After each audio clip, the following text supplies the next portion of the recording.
ceremonies, Nathan Cassar.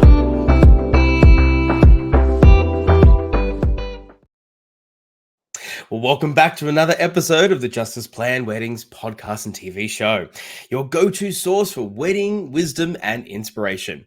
I'm your host and wedding MC, as always, Nathan Cassar, and today we have a truly sensational industry great guest joining us. Get ready to be wowed as we welcome the multi-talented Anthony Hughes, better known as Divine Productions, to the show. With a stellar resume boasting over 1,000 weddings, I said that correctly, that was not the incorrect number of zeros. It is 1000 weddings and a string of prestigious awards. Anthony is not your average DJ, MC, or acoustic singer. He is a bona fide living legend wedding entertainment powerhouse.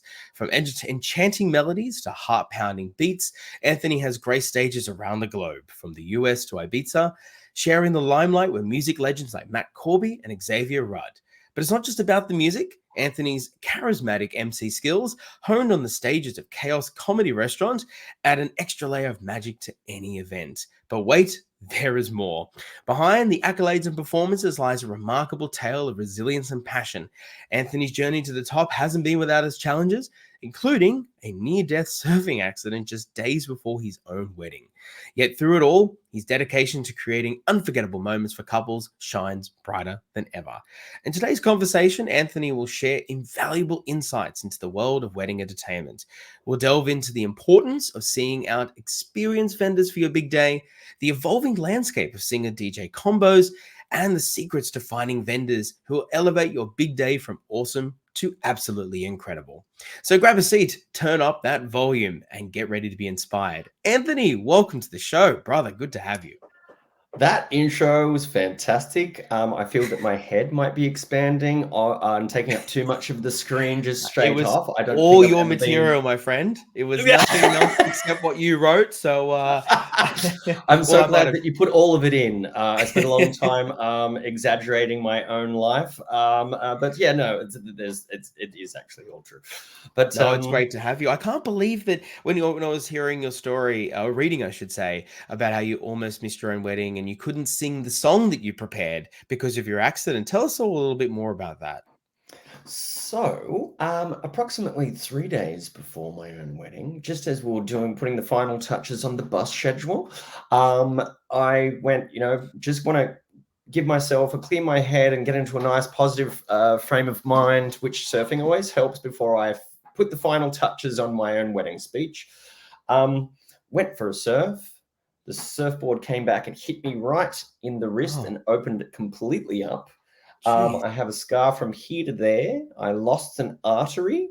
The ambulance carried me to the hospital, and they were worried that they weren't going to be able to get me into surgery in time to get married. So I'd written a surprise song to sing at my own wedding to, be very romantic. The wedding singer singing a beautiful original song that he wrote for that day for his wife. I think people were expecting it to be low key as well. But yeah, but this is the chord hand, and it didn't really work because 2 days before I got the emergency surgery and got it all sewn up so I could be there. But it was very touch and go. I'd never even seen a fin chop, anything like that, but it was quite gory. Wow, that is just, it just really goes to show for anyone listening that, you and I both understand that all of our couples want everything to go perfect on the day, and they want their lead up to be, immaculate and all that. But it really just goes to show that no matter what goes on in your life, you can never really ever do anything but adapt to the unexpected, like you did 3 days before your big day. Well, it's funny you say that, looking at the title of the podcast is Just As Planned. I also think that, and something which I always say to couples, because we had a few obstacles to overcome for our own one, like COVID, it put it off for a year. Yeah. And then something happened where we had to change venues a month out, which was a bit, and we thought that was like, wow, this is traumatic. When that happened, it was like, you know what? What it gave me, I think, is when people are stressed and couples are stressed, Hmm. and things are going on because the dress isn't fitting or the flower budget blew out and they can't get the azaleas that they wanted. I'm kind of like, I tell my story and they're like, oh yeah, I'm fine. I'm good. There's no this week. That's amazing. Neither. They don't go anywhere near the beach before their day. Yeah, I have told that story to couples and just sort of gone, you know what, my one piece of advice, because I know that Tom is a surfer, maybe a rest for the couple of weeks before. You know, it's funny that you know when everything is put into perspective. I mean, this is more or less like a life comment as opposed to specific for weddings, but you can certainly apply it to both. You're right. Like when everything is considered in a relative way, like okay, is you not being able to get that particular flower or something may seem crazy. I'm here for you, but could you try not potentially being alive for it? Yeah, I think we're okay. Yeah. I think it's Wow. also, that perspective giver also, and especially because weddings are quite a high intensity, high emotional intensity that we can get caught up. And I find sometimes when you're speaking to couples, sometimes the conversations are just to like go, in the end, it's a day, you found this person that you have built or are building a life with, and you want to do that for ages, forever, for as long as you're alive. And then you want to have a big celebration to celebrate that you have found this amazing person and you want to build this amazing life with them.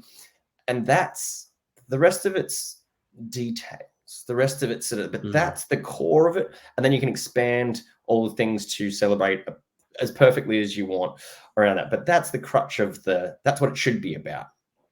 Yeah, and I think one thing that's really important that I'm a huge advocate for is, you as a couple take care of yourselves, be solid emotionally and physically and everything else in between before the day, and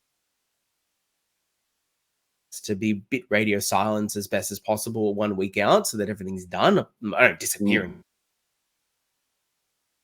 Somebody that's giving extra communication beforehand. It says we should all have it all organized 1 week before, and then just to enjoy and have a few me days for each other and be a non-married couple before you're a married couple, a few days after. But I think you mentioned the details, so the everything else that gets surrounded in between. And I'm a big advocate for trusting your vendors and really leveraging on those people who have a lot of experience. Speaking directly to the idea of the concept that experience does matter, why would you, because you're a very seasoned performer, you've been doing this for a very long time, and you've earned your right to sort of be known as a veteran in the industry and who knows exactly what's going on. Why would you argue and put forward the idea that when couples are considering vendors, there's many different ones out there and everyone starts somewhere, but why would you say perhaps couples should maybe consider more experience on their plate as opposed to those who are cutting their teeth a bit early in their career?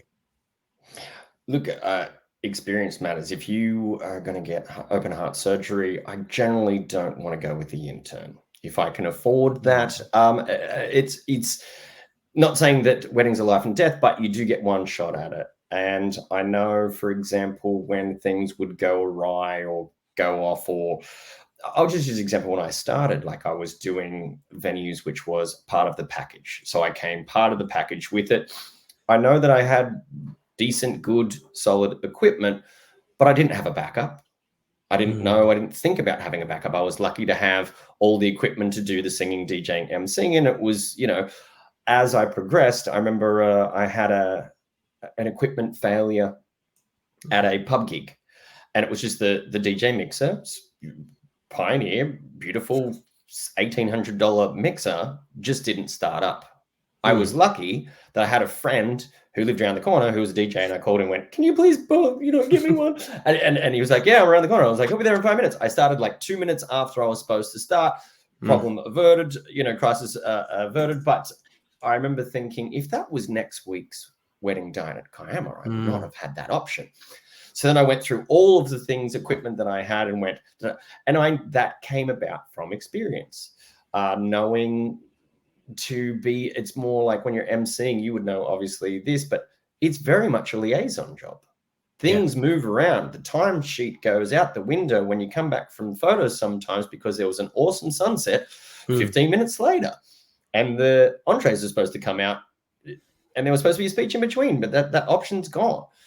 If you don't have that experience, you don't know how to move those things around to keep it back and to get it back on track, or where you can eat the time around without, annoying the chef, because that's 120 meals, which will be completely not as good as possible when they're foodies, and that. So moving those things around, asking the photographer where is best lighting for the speeches. Yes. The videographer, especially for me, that a lot of the times they're getting the audio out of my system, putting it on your microphones. If inexperienced, you might be like, why are they asking this? Why are they? I don't have a thing. I don't know that answer. Yeah. All those things, it really is keying in with all of your different vendors and being able to know how to, even to walk into a venue that you haven't played at before, to know where to get the best sound, how to EQ your speakers. And you might be good at part of it, but to do all three well at a high level, at a high intensity, like a wedding, for 8-hour sorts of things, you got to know your stuff. You got to know your structure. You got to know how to work with your other vendors and your own equipment. Couldn't agree with you and more. your own stuff. Absolutely. I couldn't agree with you more. And look, I'm still absolutely consciously aware that, I'm sure I'm speaking for yourself as well, that, we all know where we started from. Of course, we're very conscious of where our careers began and the opportunities that we're given. And we're obviously incredibly grateful for it, because both yours and I's career, for instance, we're doing many things now that obviously we wouldn't be capable of doing right at the beginning of our careers. But it is all, I think, just to sort of tie that up, I think it's a matter of knowing that if you're setting up a type of wedding that requires that kind of logistics, then having somebody who perhaps isn't as experienced in one realm, which actually might title and together, say, for instance, the DJ or the MC or something like that, or a celebrant perhaps, where you're doing a very sort of, you've got lots of different little formalities or other cultural parts to it where they've never done it before, and there's a tight run sheet, perhaps then going, okay, if experience, yes, does eke a little bit of extra budget, we know at least that part that is a central link in the chain is being taken care of, and we can maybe give, a newer florist or a newer content creator or something an opportunity for something that isn't as a significant link in the chain, in order to save us the money, but just not for that particular really important part in the chain that we needed to keep this night together. I think what you're saying right there is perfect to something which I always tell couples as well. It's like, what is important to you? Because some people, it's put your budget on the dress because you want to have the best dress, because that's what you really like fashion, and you're going to get this special designer. And some people, it's like, it is the music. Some people, it's like, I want a host to be able to be culturally sensitive to my things, who's going to be able to play the games. Like, I know that one of the ones we've done together, you did that fantastic and hosted that perfect. And it's having those different put your budget with what is important to you. Yeah, perfect. If it's food. If it's entertainment. It's a host, whatever it is, and and then maybe you do get the less experience, or for the part which if budget is a concern, if your budget's blowing out. Yeah, and I think really the question then becomes, because obviously people are thinking, okay, so we're on board for this idea. We're now prioritizing who's important. So what is important to us in terms of each category of vendor that we may get incorporated into our wedding or not. So, okay, we've got these pillars of importance and the people we want now, the types of categories. How do we then go, in your opinion, how do we then go about vetting these potentials to the best way possible to be able to get the right choices, to set the mood appropriately, and to have everything in place that they want? Look, I'm a big believer on getting on the phone and talking to people. I know that's not everybody. Like, obviously, you've got budgetary constraints, and you've got to be like, you don't necessarily want to fly someone like they're the best, but they're based in Queensland. I'm getting married in Victoria. Like, you obviously try and narrow it down.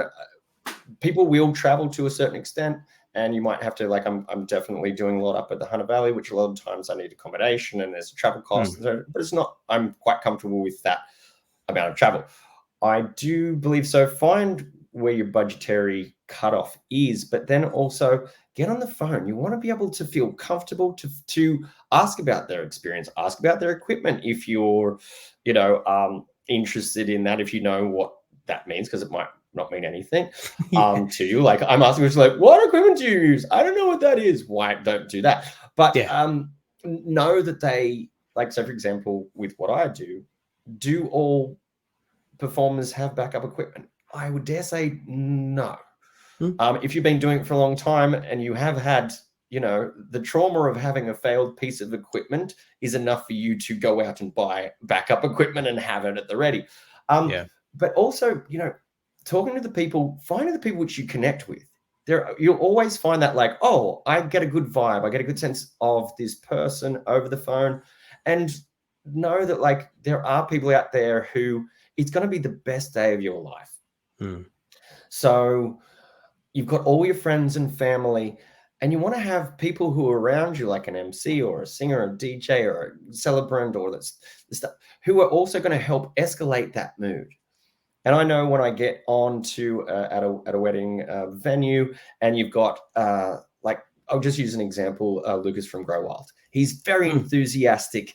He's always upbeat. He's excited. And then, you know, you have, you know, you as an MC, and then we've got, like, you know, another photographer, which I've worked with, and they're upbeat and they're fun. And it just, that synergy, you know, already, this is going to be awesome.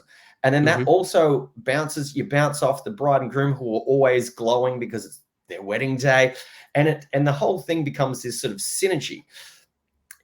It's hard to just find that off a phone call, but I generally think you can.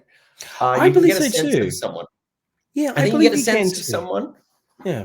who will help escalate that energy, which you're already going to be in a great mood. You don't want the wet blanket in there. Try and vet those somehow. You really don't. And I think it's just a matter of having that, establishing something that's a bit more beyond the email. I know, look, all respect to anybody listening that, of course, you know, lives a busy lifestyle and getting on the phone is tough, or perhaps you feel anxious about having a phone call. And that's okay too. Like, there's total respect, and, you know, definitely let us as vendors know what the most appropriate level of type of communication that will make you feel better as well. God knows the amount of times that I've, you know, tried to call just because it was a phone number was offered and there was no indication that that would be a bad method, and all of a sudden it was like, no, please just email. I'm like, okay, thank you for telling me now.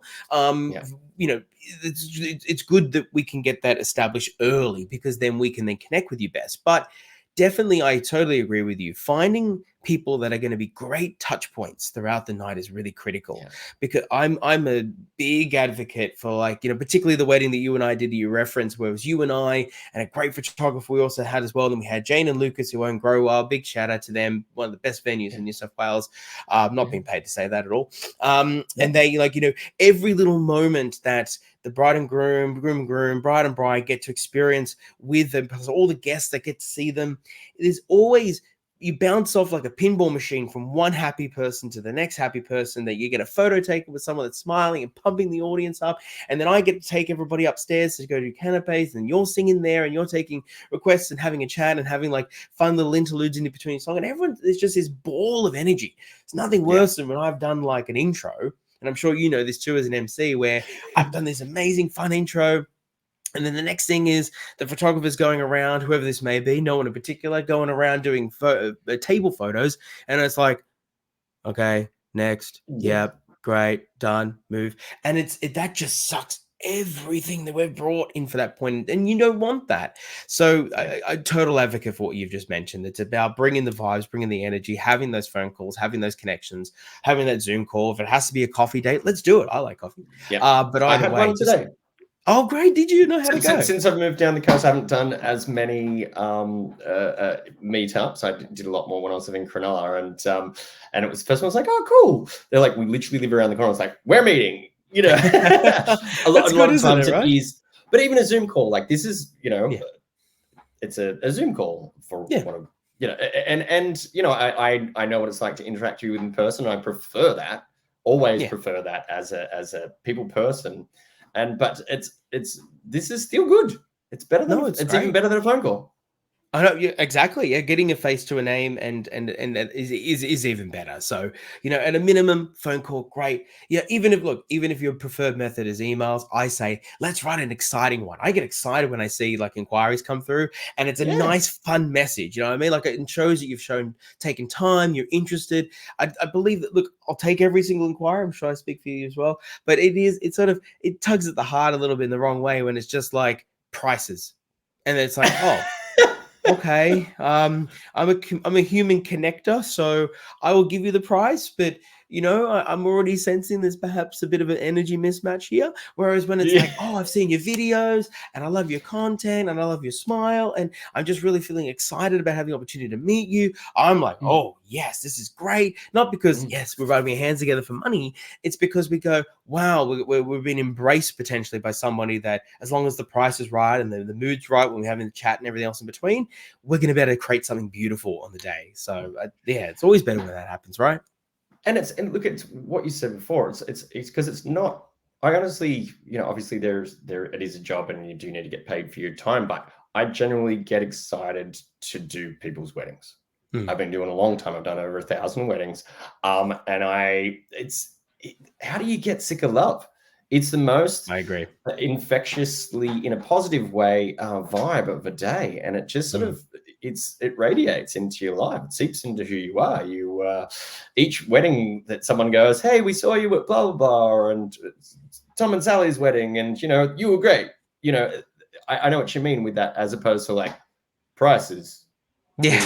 is Yeah. to have that like, or yeah, like, well, I saw your socials and I like your vibe, or whatever it is, Hmm. a thought out email. It's any way to, because it is about building a connection. It's a very intimate thing. Yeah. I still get every inquiry that I'm potentially going to be in someone's, only inner circle. And Yep. you're going to be in the middle a lot of the times, with a microphone, introducing all of their friends and family and themselves on the best day of life. Got to take that seriously. Mhm. And it's relatively intimate, right? It is that effect that It has is. when people come to us and say, "How long have you known them?" Because they genuinely believe that we've created those connections well beyond the day itself. And it's like, no, no, like I love being here and I love getting to know everybody, but no, this is a new experience getting to know all these people here. But it's because we care and because there was a excitement. Nothing better than when I know that a bridal party comes to me and says, "Oh, we've heard all sorts of things about you before the day," and I go, "Oh, I hope it's good," and they laugh and we Yeah. have a good time. And like, but it's nice Yeah. because you're excited about us, and that should be for every single vendor you get. I want to touch Yeah. on just one more thing before we have to wrap up. But when you and I Yeah. could talk forever, as we always do, put two MCs together. Oh goodness! But you were the pioneer of. You're at the forefront of your game many years because you're. I mean, if the audience doesn't know, if they're only listening, you are about 60 years of age, and you've been doing the industry for about 100 of that. So you've been around for a long time. You look great for 60 though. But Look, like. it's all the baby's blood that I drink. Being a vampire helps. This isn't Brilliant. real Oh, sunlight coming well, through. That's you've otherwise got I'd the be hair inflamed. for it. Yeah, yeah. So good.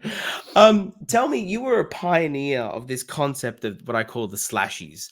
In your case, it was the singer slash DJ slash MC. And there wasn't in your era, in your time when you first started, really no one was doing this. They weren't combining. Everyone was very siloed. They would stick into a lane. And you were one of the very first few people coming out there and combining these services. So it's become obviously a lot more popular now. It's very much on trend. It's perceived as being a money saver. I would argue that's not always the case, particularly if you're finding Not good always people the like case. yourself. But certainly, what are the options out there for people, and what kind of difference does it offer for people when they've just discovered that you can get a singer slash DJ slash MC slash whoever? What does that provide? How does that change? What's going on in that landscape at the moment? And what is it a trend that's going to be continuing? If you think, I definitely think it will be something continuing. I know when I started, when I Googled to see if there was anyone, there was only one other person who was a lot older than I was. I was sort of mid-20s and had been singing at that stage, mid-20s, sort of professionally for sort of 6 or 7 years. I'd been DJing for maybe 2, but they were always on the weekend. That was my weekend job while I did other things. Hmm. and I traveled the world and blah, blah. But I had a lot of friends who were DJs, but they were more in the clubs, and I was doing the 21st and the pub and had residencies with that. But there were very separate lanes at that time. There was people, and if to be a DJ, you had to have a CD collection of a lot of songs, so that as much as you could burn CDs, and there was still you could download MP3s, you could organize it. It was still a lot of work, a lot. So you had to be a bit of a music geek. Yeah. And I used to work at a CD store. That's how old I am. When people had bought them.